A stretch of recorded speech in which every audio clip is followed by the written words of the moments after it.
Hello friends, welcome back. New video, new update, new motivation. ಇವತ್ತದು ಬಂದು school ಹೋದ್ಮೇಲೆ ಇಷ್ಟೆಲ್ಲ ಕೆಲಸ ಆಯಿತು ಪೆಂಡಿಂಗು. ಸೊ ಫಸ್ಟ್ ಲೀವಿಂಗ್ ರೂಮಿಂದ ಸ್ಟಾರ್ಟ್ ಮಾಡೋಣ ಅಂತ ಮಾಡ್ತಾಯಿದ್ದೀನಿ. ಲೀವಿಂಗ್ ರೂಮ್ ಎಂಥ ಪ್ಲೇಸ್ ಅಂದರೆ ಬೆಡ್ರೂಮ್ ಆದಮೇಲೆ ಒಂದು ಲೇಡೀಸ್ ಸ್ಪೆಂಡ್ ಮಾಡೋದು ಜಾಗ ಯಾವ್ದು ಅನ್ನೋದು ಹೇಳಿದ್ರೆ ಲೀವಿಂಗ್ ರೂಮೇ. ಒಂದು 5 ಮಿನಿಟ್ಸ್ ಆಗಲಿ 10 ಮಿನಿಟ್ಸ್ ಆಗಲಿ ಕೂತ್ಕೊಂಡು ಟಿ ವಿ ನೋಡ್ತಾರಲ್ಲ, ಆ ಜಾಗ ಬಂದು ಲೀವಿಂಗ್ ರೂಮೇ. ಅದು ಯಾವ ಥರ ಇಟ್ಕೋಬೇಕು ಆ ಥರ ಇಟ್ಕೋಬೇಕು. ಸ್ವಲ್ಪ 5 ನಿಮಿಷ ಎಲ್ಲ ಕೆಲಸ ಮಾಡಿ ಬಂದು ಕೂತ್ಕೊಂಡ್ರೆ ನೆಮ್ಮದಿ ಸಿಗಬೇಕು, ಆ ಥರ ಇರಬೇಕು ಲಿವಿಂಗ್ ರೂಮು. ಸೊ ಇವತ್ತು ನನ್ನ ಲಿವಿಂಗ್ ರೂಮ್ ಟೂರ್ ತೋರಿಸ್ತೀನಿ ನಿಮಗೆ. ಇದೆಲ್ಲ ನೋಡಿ ಫಸ್ಟ್ ಡಸ್ಟಿಂಗ್ ಮಾಡಿಬಿಟ್ಟೆ. ನಮ್ಮ ಚಿಕ್ಕವನು ಸ್ವಲ್ಪ ಹೆಲ್ಪ್ ಮಾಡ್ತಾವನೆ, ಅವ್ನು ಹೆಲ್ಪ್ ಇದ್ದರೆ ಸಾಕು, ನನಗೆ ಇನ್ನು ಯಾರ್ದು ಬೇಕಾಗಿಲ್ಲ ಹೆಲ್ಪು. ಈ ಥರ ಎಲ್ಲ ಆದಮೇಲೆ ಟಿ ವಿ ಸ್ಟ್ಯಾಂಡೆಲ್ಲ ಕ್ಲೀನ್ ಮಾಡ್ತಾಯಿದ್ದೀನಿ. ಈ ಟಿ ವಿ ಸ್ಟ್ಯಾಂಡ್ಗೆ ಎಷ್ಟೊಂದು ಕಷ್ಟಪಟ್ಟು ರೆಡಿ ಮಾಡ್ತಿದ್ದೀವಿ ಅಂದರೆ, ನಾವು ಆಚೆ ಹೋಗಿ ಕೇಳಿದ್ರೆ 4,000 5,000 ಅಂದರು. ಅದಕ್ಕೆ ನಾವೇ ಉಡ್ದು ಪೀಸಸ್ ತೊಗೊಂಡು ಪೇಂಟ್ ಮಾಡಿ ನಾವೇ ಮಾಡ್ಕೊಂಡ್ವಿ.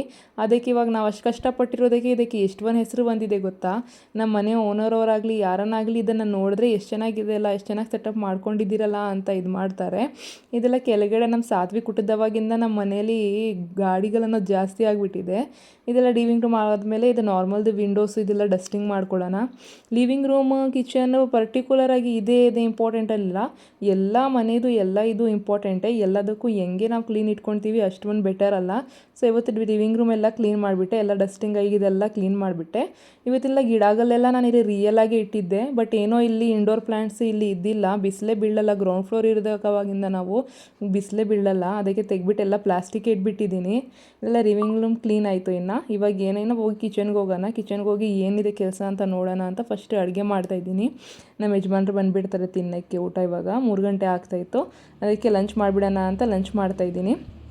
ಚಿಕನ್ ಸಾಂಬಾರು ಮಾಡೋಣ ಅಂತ ಚಿಕನ್ ಮಸಾಲೆಗೆಲ್ಲ ರೆಡಿ ಮಾಡ್ಕೊಳ್ತಾ ಇದ್ದೀನಿ. ಆನಿಯನ್ ಟೊಮ್ಯಾಟೊ ಆ್ಯಂಡ್ ಕೊತ್ತಂಬರಿ ಹಾಕಿ ಮಿಕ್ಸಿಗೆ ರುಬ್ಬಿಟ್ಕೊಂಡಿದ್ದೆ. ಇವಾಗ ಒಂದು ಇಟ್ಕೊಂಡು ಸ್ಟವ್ ಮೇಲೆ ಇಡೋಣ. ಒಂದು ಕೆಲಸ ಆದಮೇಲೆ ಒಂದು 5 ಮಿನಿಟ್ಸ್ ಕೂತ್ಕೊಳ್ಳೋಣ ಅನ್ನೋ ಥರ ಇರಲ್ಲ. ಬ್ಯಾಕ್ ಟು ಬ್ಯಾಕ್ ಕೆಲಸಗಳೇ ಸರೋಗುತ್ತೆ. ಕ್ಲೀನಿಂಗ್ ಆಯಿತು, ಇವಾಗ ಕುಕ್ಕಿಂಗ್ ಸ್ಟಾರ್ಟ್ ಆಗೋಯಿತು. ಈ ಥರ ಎಷ್ಟೊಂದು ಹೆಸರುಗಳಿಲ್ಲ ನಮ್ಮ ಕೆಲಸಗಳಿಗೆ, ಬಟ್ ಅದಕ್ಕೆ ಏನನ್ನೋದು ರಿವಾರ್ಡ್ ಇಲ್ಲ. ಸೊ ನೋಡಿ, ಇವಾಗ ಚಿಕನ್ ಸಾಂಬಾರಿಗೆ ಎಲ್ಲ ಆಯಿಲ್ ಆಗಿದೆ. ಆಯಿಲ್ ಎಲ್ಲ ಆದಮೇಲೆ ಪೇಸ್ಟ್ ಆಗಿಬಿಟ್ಟು ಚಿಕನ್ ಆಗಿಬಿಟ್ಟೆ. ಈ ಪೇಸ್ಟಲ್ಲಿ ಆಯಿಲಲ್ಲಿ ಚಿಕನ್ ಅನ್ನೋದು ಸ್ವಲ್ಪ ಚೆನ್ನಾಗಿ ಶಾಲೋ ಫ್ರೈ ಆದರೆ ಇದನ್ನು ಒಂಥರ ಫಿಶಿ ಸ್ಮೆಲ್ ಅನ್ನೋದು ಇರಲ್ಲ, ಚೆನ್ನಾಗಿ ಬೇಗನೂ ಬಾಯ್ಲ್ ಆಗಿಬಿಡತ್ತೆ. ಸೊ ಇದಾದಮೇಲೆ ಮಿಕ್ಸಿಗೆ ರುಬ್ಬಿಟ್ಕೊಂಡಿದ್ದು ಪೇಸ್ಟ್ ಆಗಿಬಿಟ್ಟೆ. ಎಲ್ಲ ಪೇಸ್ಟ್ ಹಾಕಿಲ್ಲ, ಸ್ವಲ್ಪ ಮಿಕ್ಸ್ಕೊಂಡ್ರೆ ಜಾಸ್ತಿ ಅನಿಸ್ತು ನನಗೆ. ಸೊ ಆ ಪೇಸ್ಟ್ ಒಳಗಡೆ ಎಲ್ಲ ಮಸಾಲೆಸ್ ಹಾಕ್ಬಿಡ್ತೀನಿ. Like haldi, dhaniya powder, garam masala, chicken masala and ಒಂದು ಹೇಳಿದ್ದೆಲ್ಲ ನಮ್ಮ ಮನೆ ಮಸಾಲ, ಸಪ್ರೇಟ್ ಮಸಾಲ ಇರುತ್ತೆ ನಮ್ಮ ಮನೆಗೆ ಅಂತ, ಅದು ನಾವು ಮಾಡ್ಕೊಳ್ಳೋದು ಓನಾಗಿ. ಆ ಮಸಾಲ ಅಂತೂ ನಾನು ಪರ್ಟಿಕ್ಯುಲರಾಗಿ ಎಲ್ಲ ನಾನ್ ವೆಜ್ ಕರೀಸ್ಗಂತೂ ಹಾಕ್ತೀನಿ. ಇವಾಗ ಚಿಲ್ಲಿ ಪೌಡರ್ ಆ್ಯಂಡ್ ಸಾಲ್ಟ್ ಅದು ನಿಮ್ಮ ಟೇಸ್ಟ್ ಪ್ರಕಾರ ಎಷ್ಟು ಬೇಕಷ್ಟು ಹಾಕ್ಕೊಂಡು ಎಲ್ಲ ಮಿಕ್ಸ್ ಮಾಡಿಬಿಟ್ಟು ಒಂದು 5 ಮಿನಿಟ್ಸ್ ಕ್ಲೋಸ್ ಮಾಡಿಬಿಟ್ರೆ ಲಿಡ್. ಅದು ಚೆನ್ನಾಗಿ ಆಯಿಲ್ ಬಿಡೋವರೆಗೂ ಕಾಯಬೇಕು. ಹಂಗೆ ಕುದಿಯೋವರೆಗೂ ಇದು ಚೆನ್ನಾಗಿ ಮಿಕ್ಸ್ ಮಾಡಾದ್ಮೇಲೆ ಒಂದು ಲಿಡ್ ಕ್ಲೋಸ್ ಮಾಡಿ ಒಂದು 5 ಮಿನಿಟ್ಸ್ವರೆಗೂ ಬಿಡಿ. ನೋಡಿ, ಆಯಿಲೆಲ್ಲ ಹಿಂಗೆ ಮೇಲೆ ಅನ್ನೋದು ಬರುತ್ತೆ. ಆಯಿಲ್ ಹಿಂಗೆ ಮೇಲೆ ಬರೋವಾಗ ಅವಾಗ ಅನ್ಕೋಬೇಕು ಚೆನ್ನಾಗಿ ಮಸಾಲೆಸು ಆಯಿಲ್ ಜೊತೆ ಮಿಕ್ಸ್ ಆಗಿದೆ ಅಂತ. ಏಕೆಂದರೆ ಈ ಥರ ಬಂದಿಲ್ಲ ಅಂದರೆ ನೀವು ವಾಟರ್ ಒಂಥರ ಮತ್ತು ಗ್ರೇವಿ ಒಂದು ಕಡೆ ಹೋಗ್ಬಿಡತ್ತೆ. ಇಲ್ಲ ನಾನು ಅದು ಸಿಮ್ಮಲ್ಲಿ ಇಟ್ಬಿಟ್ಟು ಬಂದು ಇವನಿಗೆ ರೆಡಿ ಮಾಡ್ತಾಯಿದ್ದೀನಿ ಸಾತ್ವಿಗೆ. ಇವನಿಗಂತೂ ಫೇಸ್ ವಾಶ್ ಮಾಡ್ಬೇಕಂದ್ರೇ ಆಗಲ್ಲ ಅನ್ನೋದು. ಇವನು ಪರ್ಟಿಕ್ಯುಲರಾಗಿ ಯಾವ ಬಟ್ಟೆ ಚೂಸ್ ಮಾಡ್ತಾನೆ ಅದೇ ಎತ್ಕೊಡ್ಬೇಕು ಇವನಿಗೆ. ಇವಾಗಿಂದನೇ ಇಷ್ಟು ಬಂದಿದ್ದಾನೆ, ಅದಕ್ಕೆ ಈ ಬಟ್ಟೆ ಚೂಸ್ ಮಾಡಿದ್ನು. ಈ ಬಟ್ಟೆ ಆಗಿಬಿಟ್ಟು ರೆಡಿ ಮಾಡ್ತಾಯಿದ್ದೀನಿ. ಜಾನು ಸ್ಕೂಲ್ಗೆ ಹೋಗ್ಬಿಡ್ತಾಳೆ, ನೆಕ್ಸ್ಟ್ ಇಯರ್ ಇವನು ಸ್ಕೂಲ್ಗೆ ಹೋಗ್ಬಿಡ್ತಾನೆ. ಆಮೇಲೆ ಒಬ್ಬನೇ ಏನು ಮಾಡ್ತೀನಿ ಗೊತ್ತಿಲ್ಲನೇಲ್ಲ. ಅವಾಗವರೆಗೂ ನನ್ನ ಯೂಟ್ಯೂಬಿಂದ ನೀವು ಸಪೋರ್ಟ್ ಮಾಡಿ ಚೆನ್ನಾಗಿ ನನ್ನ ಚಾನಲ್ಗೆ ಚೆನ್ನಾಗಿ ಅಪ್ಗ್ರೇಡ್ ಆಗಿಬಿಟ್ರೆ ನಿಮಗೋಸ್ಕರ ವೀಡಿಯೋಸ್ ಮಾಡೋದು ಸ್ಟಾರ್ಟ್ ಮಾಡ್ತೀನಲ್ಲ, ನೀವಿರ್ತೀರ ಜೊತೆಯಲ್ಲಿ. ಸೊ ಇವಾಗ ಊಟನಿಗೆ ರೆಡಿ ಮಾಡಿಬಿಟ್ಟು ಲಂಚ್ ತಿನ್ನಿಸ್ಬಿಡ್ತಾಯಿದ್ದೀನಿ. ಮಕ್ಕಳು ತಿಂದಾದ್ಮೇಲೆ ನಾವು ಆರಾಮಾಗಿ ತಿನ್ಬೋದು.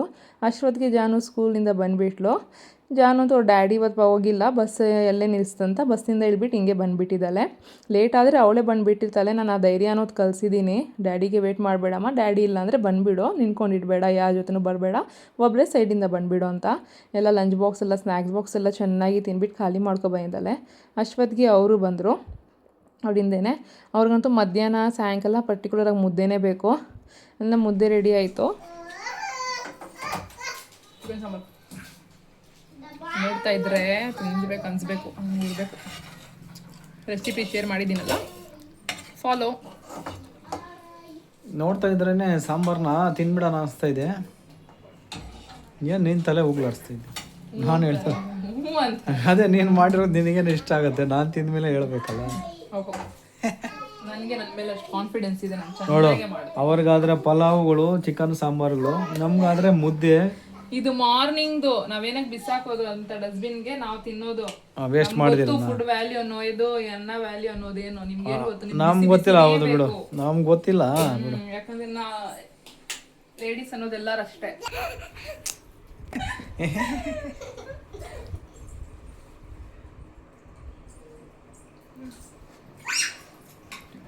ಜಾನು, ಟೆಸ್ಟ್ ಎಲ್ಲ ಹೆಂಗೆ ಬರ್ತದೆ ಜಾನು? ಚೆನ್ನಾಗಿ ಬರ್ದಾ? ಎಲ್ಲ ಬರ್ದಾ? ಊಟ ತಿನ್ನೋ ಜಾಸ್ತಿನೇ ಹಂಗಾದ್ರೆ. ಸಾತೋಗೆ ಬೇಡ ಚಿಕನ್, ಬೇಡ ಚಿಕನ್ ಸಾತೋಗೆ ಬೇಡ, ಜಾನುಗೆ ಬೇಕು. ಹೆಂಗಿದೆ ಹೇಳು? ಚೆನ್ನಾಗಿದೆ ಇಲ್ಲ? ಕರೆಕ್ಟಾಗಿ ಹೇಳು. ತಿಂದೇ ಇಲ್ಲ ಹೇ ಅಂತ. ಚೆನ್ನಾಗಿದೆಯಾ? ಜಾನ, ನಿನ್ನ ಟೇಸ್ಟ್ ಮಾಡೋ ಸಾಂಬಾರು ಚೆನ್ನಾಗಿದೆಯಾ? ಮಕ್ಕಳಿಗೆ ಕೇಳಬೇಕು, ಯಾಕಂದರೆ ಕರೆಕ್ಟಾಗಿ ಹೇಳ್ಬಿಡ್ತಾರೆ. ನಾವು ಹೇಳಕ್ಕೆ ಹೋದರೆ ಚೆನ್ನಾಗಿಲ್ಲ ಅಂದರೆ ಕೋಪ ಮಾಡ್ಕೊತಾರೆ, ಚೆನ್ನಾಗಿ ಅಂದರೆ ಮೇಲೆ ಹೋಗ್ಬಿಡ್ತಾರೆ. ಹಾಂ, ಚೆನ್ನಾಗಿತ್ತಾ? ಸರಿ, ನಾನು ತಿಂದು ನೋಡ್ತೀನಿ. ಹಾಂ, ಏ